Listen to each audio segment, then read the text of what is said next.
Hey, Bankless Nation, today we are going to read the article that I'm putting out on the Bankless newsletter. I also gave this as a talk at ETH Denver, but I was kind of just like using this article as notes to inspire the talk and then use the pictures that are in the article as what was being displayed on the slides. But today we're going to actually read the article for those that don't want to read it themselves and prefer audio content. And then maybe I'll talk and pause and ramble about some other stuff that's not in there. But before we do, I got to shout out the sponsors that make the show possible. Polygon is the fastest, coolest layer 2 that you've ever used across protocol. You can use across protocol to get to Polygon and then also to other layer 2s. While you're doing that, you're probably going to be approving tokens in your MetaMask, so use MetaMask. And then if you're doing things right and you're truly bankless holding your private keys, you'll actually be using your ledger to connect to MetaMask, to use across, to get to Polygon. And maybe one day, ALCHEMIX will deploy on Polygon. I think maybe they already are, actually. But you know what definitely is also UNISWAP. So you can use all of these products together, and that's why the Bankless advertisers are so goddamn dope, because we get to talk about them all at the same time. Thank you, sponsors, for sponsoring Bankless. Let's go ahead and read. Crypto is here to set you free. And shout out to the guys over at the Design Guild out of the Bankless DAO who helped me put this awesome graphic together. I really like that. Okay, crypto is here to set us free. Free markets are an incredible force. They allow humans to come together and produce a global price on something. This is how much we value that, says society via the market. But today's free markets aren't really free. Access to markets is gatekept, and the ability for something of value to be instantiated into an asset is permissioned. Traditional financial institutions worked in the analog world, but the technology that supports traditional markets has lagged behind what society is ready for. People these days associate markets with strictly just finance, which is a shame because they are so much more than that. With just a few new primitives, smart contracts, tokens, private keys, we can unlock our innate human desire to express what we see valuable upon the world. By aligning personal freedoms with free markets, we can unite culture and economics in a new age of expressivity and efficiency. And cool things will happen as a result. All right, so here's what captured markets look like. On this graph right here, we have the grayscale GBTC chart. I can't zoom in, sorry. Does something seem missing? Does it appear on a whole? What's with all the gaps in the chart? Like, look at all these gaps. Like, it's all this blank space. I mean, you get the gist, but like, it's so ugly. But here's the BTC chart on Coinbase, where Bitcoin trades 24/7, 365. And there are no gaps. It looks like it's a good looking chart. Like, there's data there. Like, it's holistic. It's fully expressed. Bitcoin is fully expressed by Coinbase because Coinbase trades 24/7, 365. The differences between these two charts reflects the different systems upon which this asset is expressed. The grayscale GBTC trust trades on the traditional stock market, which is only online 253 days out of the year. And since these markets are only open for 6.5 hours a day, the value of GBTC is only expressed for 19% of the year. For 81% of the time, the market doesn't have a price for BTC. It's just not being expressed by the legacy platforms. Bitcoin and all of its properties can't be expressed 81% of the time. It's silenced. Bitcoin system is designed for 100% uptime, enabling the truest expression of the nature of the assets, yet the expression of this value is throttled by the medium upon which it trades. So this feature of the traditional stock market has left the door open for innovators to build newer exchanges that enable a higher fidelity relationship between the markets and their participants. Early crypto exchanges like Coinbase, unbridled by regulations, spun up 24/7, 365 crypto marketplaces, enabling Bitcoin to more fully express its unique properties upon its users. DeFi is doing the same. DeFi didn't invent finance, but for the majority of humans, it might as well have. Financial institutions have put up walls around their products and services in order to gatekeep access to their tools of power and control. And by charging a toll for this access, they can create power for themselves and use it to dictate the future direction of our society. Where is DeFi in the traditional world? It's behind the walled gardens of banks and brokerages. When you deposit your US dollars into Wells Fargo, they take it and then they go yield farm it with it inside the closed doors of TradFi. There's a world of financial activity going on behind the walled gardens of Wall Street, only accessible by banks, brokerages, hedge funds, and Nancy Pelosi. As a result, the majority of us are under their control. If you want access to financial tools of the world, to get a mortgage, a student loan, a credit card, we must pay for access. So the inherently free and open institution of the marketplace is currently owned by the few and sold to the many. The place in which we discover what we value is kept away from the majority of society, which restricts people from being able to express their opinions about how the world should look. Platforms can enable our expression. The assets we trade on various marketplaces are reflections of what we value as a society. It's not Bitcoin that imparts its value upon us, it's us that imparts our values upon Bitcoin. Bitcoin doesn't tell us that we're valuable, we tell it that it has value to us. We provide the value. We value provable scarcity. We're the ones that like peer-to-peer money. Because Bitcoin aligns with our values, Bitcoin has properties that we value, we collectively produce a price for it on the secondary markets. And it's important that we have platforms that enable us to fully express the value of the assets that we trade. In addition to having marketplaces that do not throttle our ability to express ourselves, it's also crucial that we have platforms that are unconstrained in what types of assets that we can trade. Tokens. A token is just a vehicle for value. They are empty containers for us to deposit our perceptions of value into. A token is just a blank slate of an asset, and it's up to us to ascribe value to it.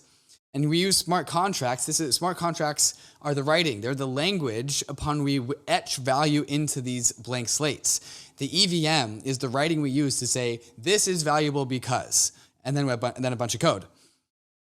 If we want to fully express what we deem valuable in this universe, we need to open up the design space for financial assets. If we want capitalism to more closely align with our human values, we need more assets to trade that aren't just equities on the stock market. DeFi tokens, DAO tokens, social tokens, JPEGs, one-of-ones, membership NFTs, music NFTs, meme coins. How limited are we in our ability to express what we value when the only values that we have out there to receive that expression are equities, bonds, and derivatives?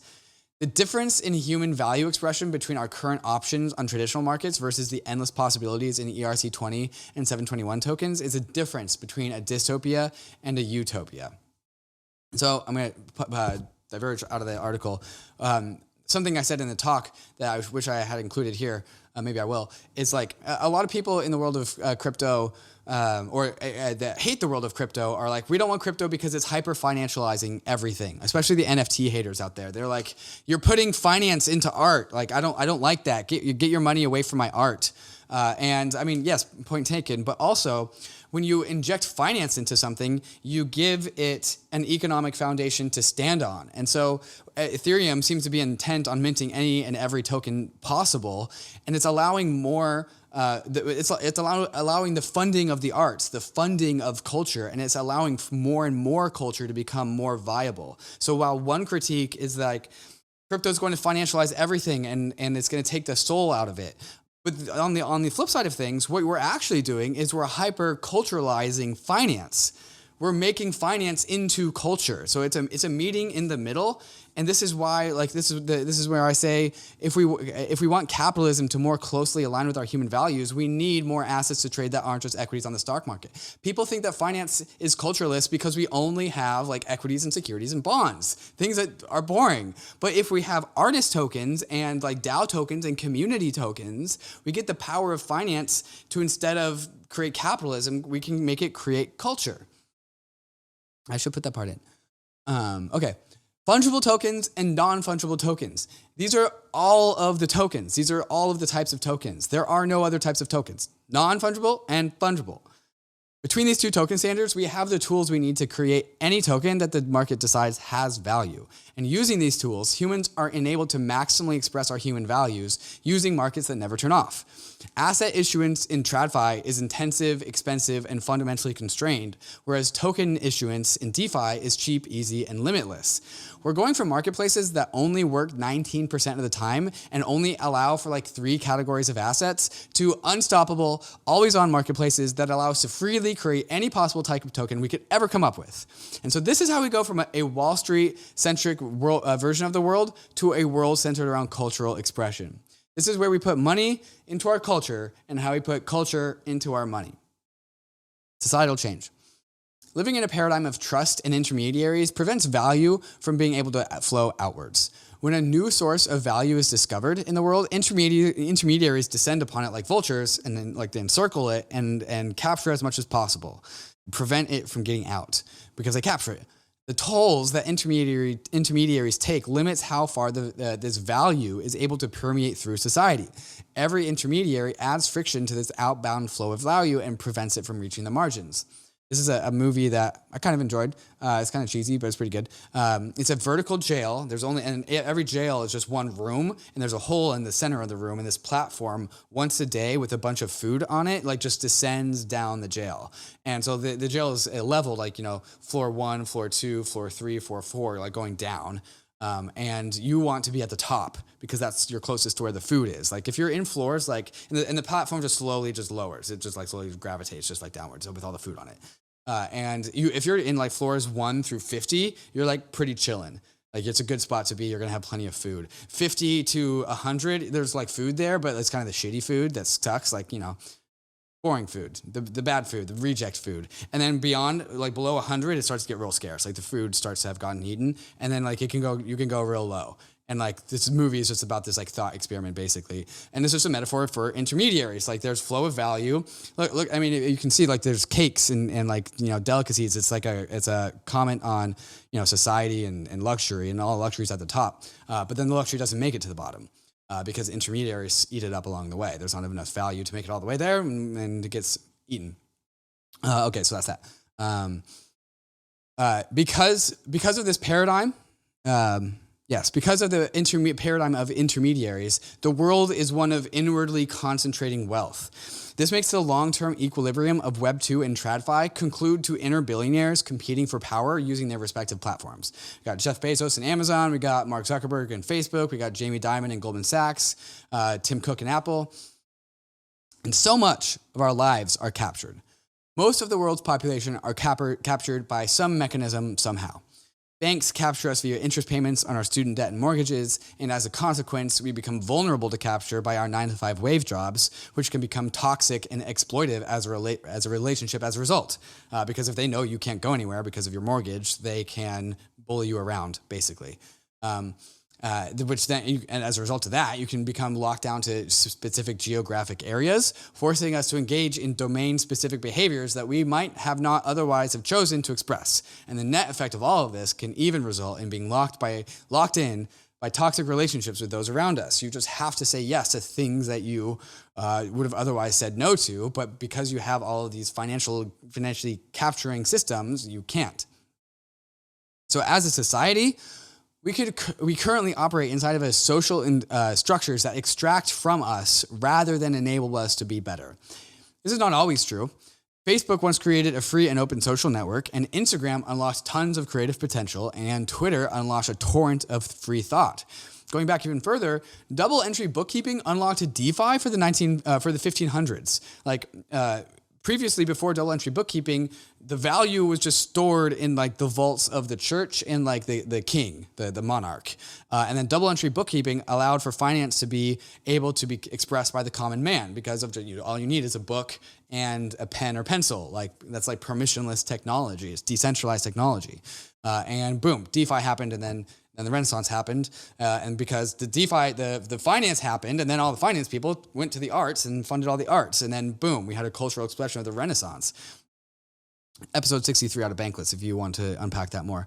But as society adapted to the new normals that these social systems brought, they in turn evolved from enabling to extractive. The long-term equilibrium of these systems ended up being wealth concentration at the center, with a bunch of vultures around the periphery and the rest of society at the margins. New equilibrium via private keys. Long-term equilibria of Web3 protocols places power and wealth, which are the same things. This is another Bankless episode. Joel Monegro talks about how governance, capital, and wealth in episode 62, that one right before 63, are all the same concepts. It's really just a function of which one allows you to impact the world the most in the ways that are favorable to you. Money, wealth, capital, these are all the same things. Okay. While Web 2 TradFi billionaires are summoned to Congress to answer for nation-state jealousy, Web 3 protocols disappear in a cloud of airdrops and community exits. T-Rexes can't see you if you don't move, and nation states can't find you if you're decentralized. By pushing power to the many rather than the few, these protocols invisibly walk among us. They're owned by the people on the bus, the mom at the grocery store, the laptops in our bags, and the desktops in our homes. They're the tokens in our ledgers and the cold storage wallets in our brains. Access to private keys is essential for this new equilibrium to emerge. Previous systems of value did not favor the individual. Gold was large and heavy. Fiat had backdoor theft via the money printer. Equities are held in brokerages, and ownership over these assets ultimately just comes down to court rulings, which are a third party that can be influenced. Like, courts are gameable. Like, do you really own something if a gameable court if you have to rely on a court that can be gamed? Usually yes, sometimes no. Sometimes when it's important, no. Cryptography puts power into the hands of the individual. With cryptography, we rely on math and math alone, and no one else. Private key cryptography enables self-sovereign property rights to exist at the margins of society, disproportionately empowering those that need it the most by allowing value to route around the value extractors and be directed directly to the value creators. So you combine this with a financial system as ubiquitous as the internet itself, and no two people can have differential access to asset ownership and financial possibility. Cryptography sets us free. So inward versus outward flowing value. Web3 and DeFi reverses the natural flow of value from inwardly concentrating wealth to outwardly distributing wealth. This is an inversion of the equilibrium of value, and its impacts upon how society organizes are going to be massive. Inward flowing value in Web2 and TradFi makes work an uphill battle. Work is harder. You need to work hard to just stay in the same spot. Outward flowing value in Web3 and DeFi turns progress from being uphill and makes it go downhill. With aligned protocols at our backs, humans will be able to venture further into the frontier. We've seen eras in which value was discovered outwardly rather than inwardly. The 1400s to 1750s era of gold, God, and glory was about the extrinsic motivational forces that convinced many adventurers into seafaring explorations, which expanded the map beyond Europe and onto new frontiers, new wealth, new opportunity. Same thing with the American westward expansion during the 1800s. It was motivated by the economic opportunity of the West and desire to access more freedom than the East Coast had to offer. The space race, there was the moon out there and we wanted to go there. So we made this space race happen, and all this awesome, fundamentally important technology was created as a result of that because we wanted to claim something on the frontier. Web 2 concentrates power into Silicon Valley, and TradFi concentrates wealth into Wall Street. But in contrast, Web 3 takes a $10,000 airdrop and just like chucks it over the horizon into the metaverse and tells you, like, go fetch. Like, you got to go get it. You can't stay in the same spot. You got to move on to the frontier. So if you want some of the value that these protocols are spitting out, you got to get your private keys and you got to journey into the frontier. Web3 social structures. The metaverse is the frontier, by the way. Web3 social structures. Cryptography allows us to design social structures with a baked-in assumption of strong individual property rights. Access to private keys is permissionless and free, enabling Web3 structures to have the maximum ability to choose how it distributes power. Web3 and DeFi can access the maximum number of individuals. It also has the two types of tokens needed to maximally express the best way of generating value. So we have the maximum number of individuals combined with the maximum number of ways to express value. Ethereum has collided these two particles together, unleashing a new paradigm of what finance even means and how society will engage with it. Extract to enable. Our relationships with the platforms we use are going to evolve from extraction to enablement. And here's a tweet from Kevin Owocki that says, Web 2 is endothermic, as in it sucks in heat, and Web 3 is exothermic, as in it pushes out heat. It produces and pushes out heat, like energy. Value. The capacity for our systems to compete for our attention using financial assets over hearts and likes fundamentally changes how these platforms will behave. Both Web 2 and Web 3 protocols want what's best for themselves. In the Web 2 world, this meant concentrating wealth towards those who fight for the protocol the most. The founders, the CEOs, the inner billionaires. Platforms that try and distribute the value quickly discover that it's captured by the nearest intermediary. Therefore, Web 2 and TradFi keeps power at the center because they don't have the option to push it out because it keeps on getting up. Pushing power to the margins in Web 2 is lossy. Like, you lose the signal. The electricity doesn't go through the wires. Web 2 platforms do not have a path to distribute value to their users. The best they can do is provide social connections with likes. With no monetary value able to push out, the flow of value becomes one way, from the users to the center. And so, like, it can't give us money. And we just give it our attention, which ends up being our money due to advertisements. And so there's only an outbound flow of money out of us to the center of Web 2.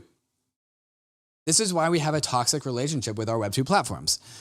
They are a narcissistic bottomless pit of our energy, attention, and emotion. They'll take whatever you give with no thought of returning the favor.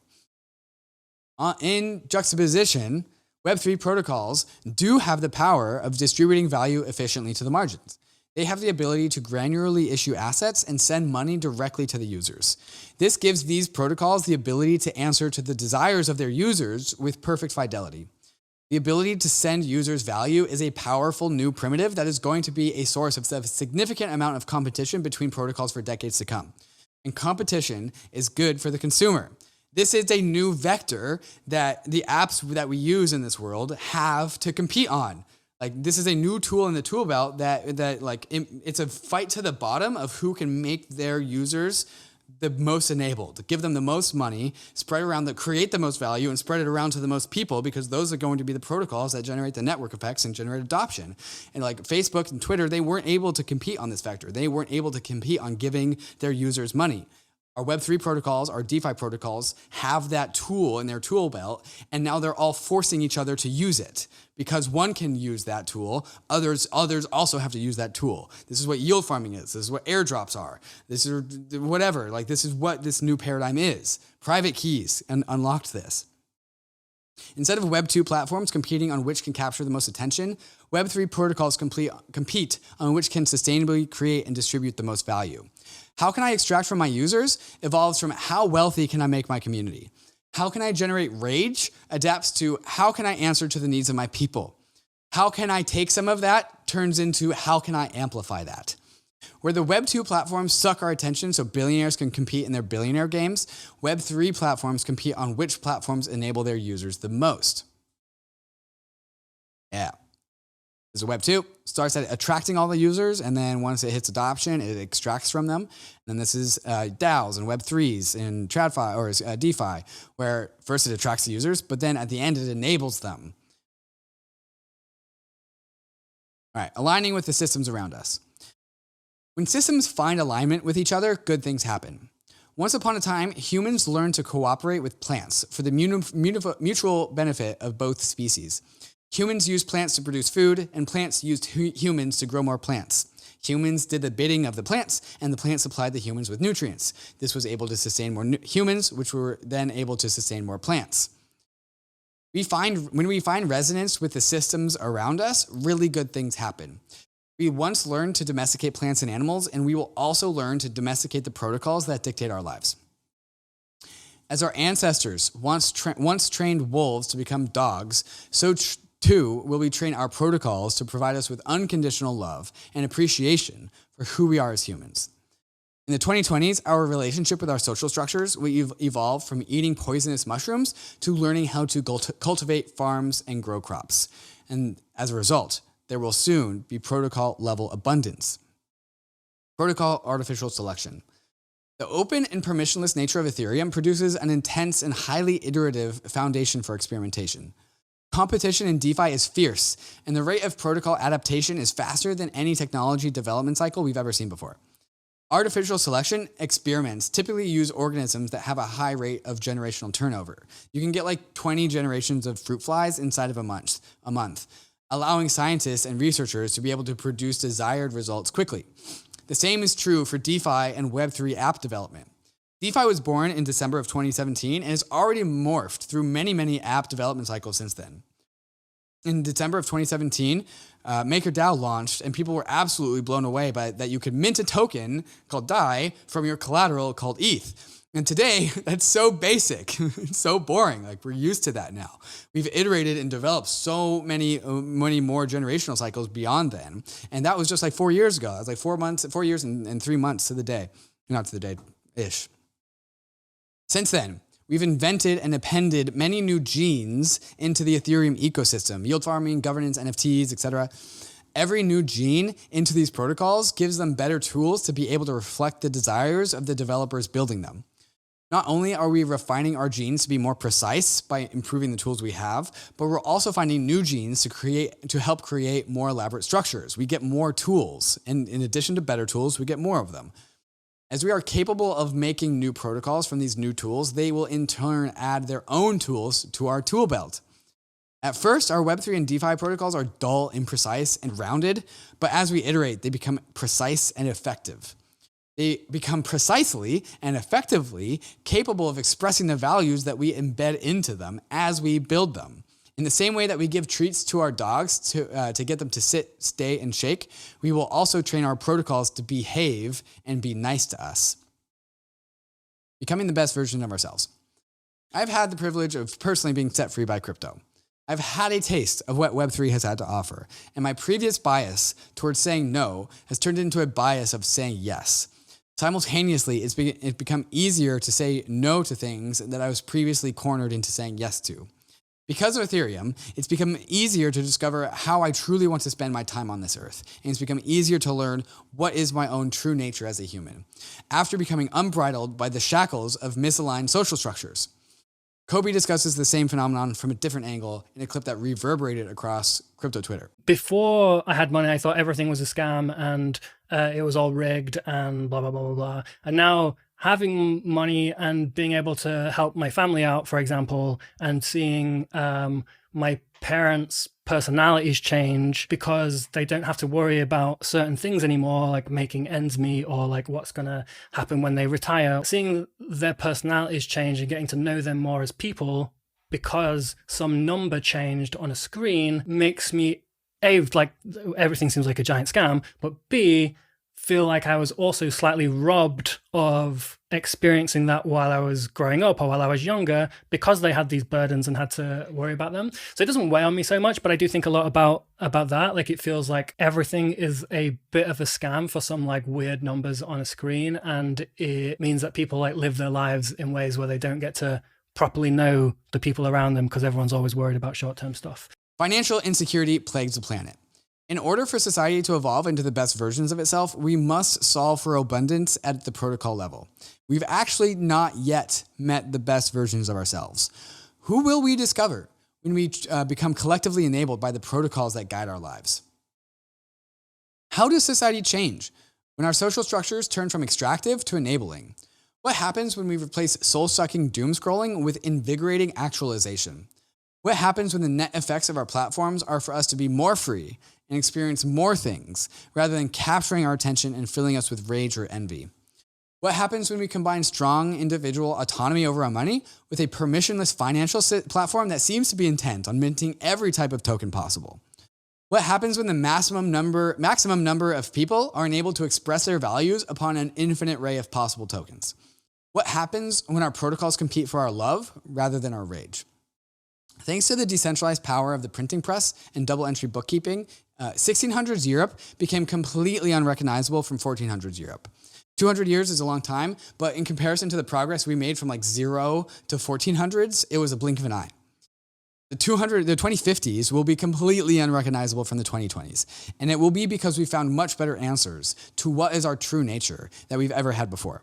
In 2050, we might have flying cars and editable genes, but that won't be why society will appear so different. It will be because we produce social structures that align with our interests and have a stake in our betterment.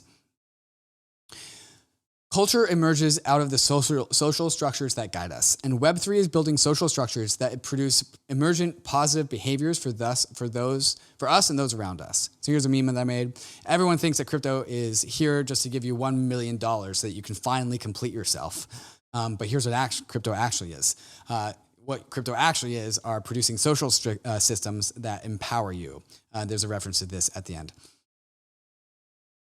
Rising tide. The future of Web3 is where we live inside of a sea of protocols. Like nature, protocols will grow to fill the void around them. The protocols that will enable us in ways that are the most aligned with what we want are going to be the systems that propagate to the furthest reaches of the world.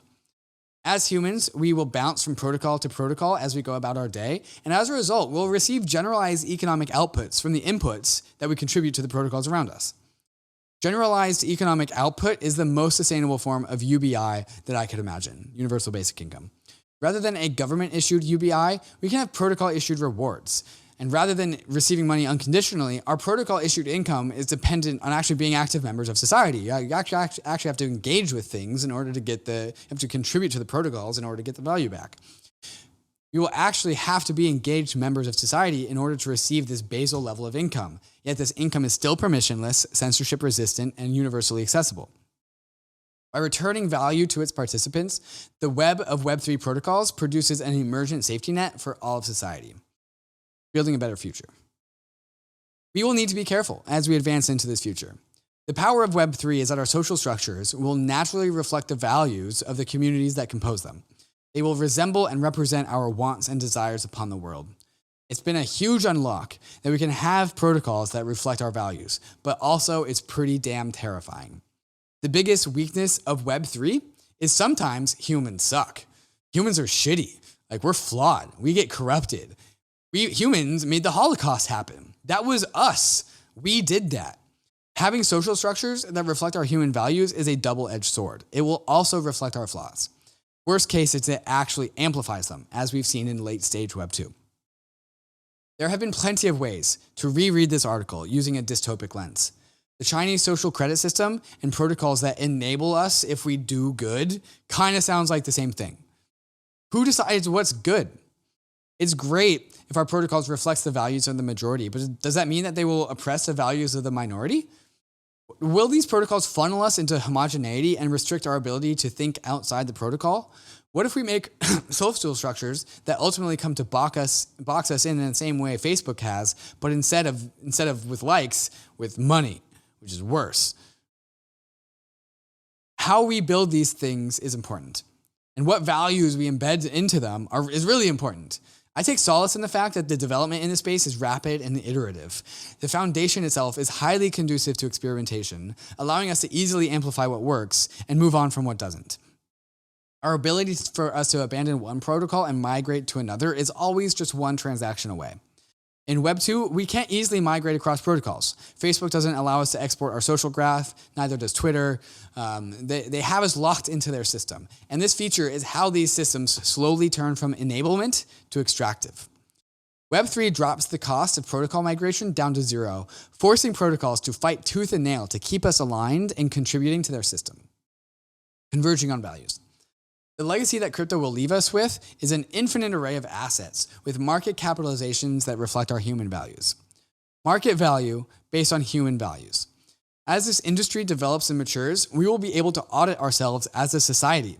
Our ledgers are transparent and our assets are infinite and our markets are unstoppable. And so once crypto platforms are as adopted as the internet currently is, there will be no hiding from who we are. We will be able to clearly determine who we are as a society, and because where we collectively choose to put our money will be viewable on CoinGecko. We can just go look at what we care about and sort it by market cap. It's like, oh, we care about this much. Like, kind of crazy. This is why we must have free markets. This is why we must have the ability to mint any kind of token which trades on markets with 100% uptime. What we value and what our values are will be the data that our nodes gossip over our peer-to-peer communication networks. These technologies will enable us to come to a global consensus about what we care about. Only once we know the answer to this question can we begin to iterate and improve upon it. This is how we scaled Dunbar's number from 150 to planet Earth. Say that aliens visit Earth. They see our cities, our tech, our moral code. They're curious. They say, what are you guys doing here? What you up to? And humans in our current form, we respond, we're trying to get coordinated. Like, we're trying to figure that out. Humans first need to get coordinated so that they begin to formulate an answer to the question, what is our collective purpose? Where phase one of humans is everyone trying to get on the same page. And then once everyone's on the same page, then we can be like, all right, guys, what do we want to do now that we're on the same page? Like, what's next? That's phase 2. Answering that question comes later. Right now, we're just trying to get on the same page. So 2 phases of crypto. As it stands, crypto isn't so hot on the whole reflecting humans' values thing. Saying that crypto reflects human values would indicate that we're all greedy pump and dumpers who are trying to get ours and leave. Will crypto be about greedy pump and dumpers and rug pulls for the end of time? Or will it actually mature into social structures that produce long-term stable equilibria for the next leg up of humanity?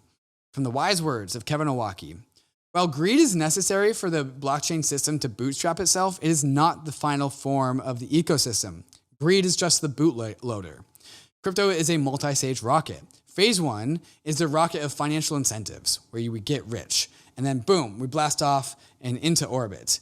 And then phase 2 is more sovereignty. It's like once we're in at orbit velocity, escape velocity, once we're past escape velocity, that is when we become more free. Crypto wasn't here to make you rich. Crypto is here to set you free. Thank you for listening. Appreciate that. Hey, we hope you enjoyed the video. If you did, head over to Bankless HQ right now to develop your crypto investing skills and learn how to free yourself from banks and gain your financial independence. We recommend joining our daily newsletter, podcast, and community as a Bankless Premium subscriber to get the most out of your Bankless experience. You'll get access to our market analysis, our alpha leaks, and exclusive content, and even the Bankless token for airdrops, raffles, and unlocks. If you're interested in crypto, the Bankless community is where you want to be. Click the link in the description to become a Bankless Premium subscriber today. Also, don't forget to subscribe to the channel for in-depth interviews with industry leaders, Ask Me Anythings, and weekly roll-ups where we summarize the week in crypto and other fantastic content. Thanks everyone for watching and being on the journey as we build out the Bankless Nation.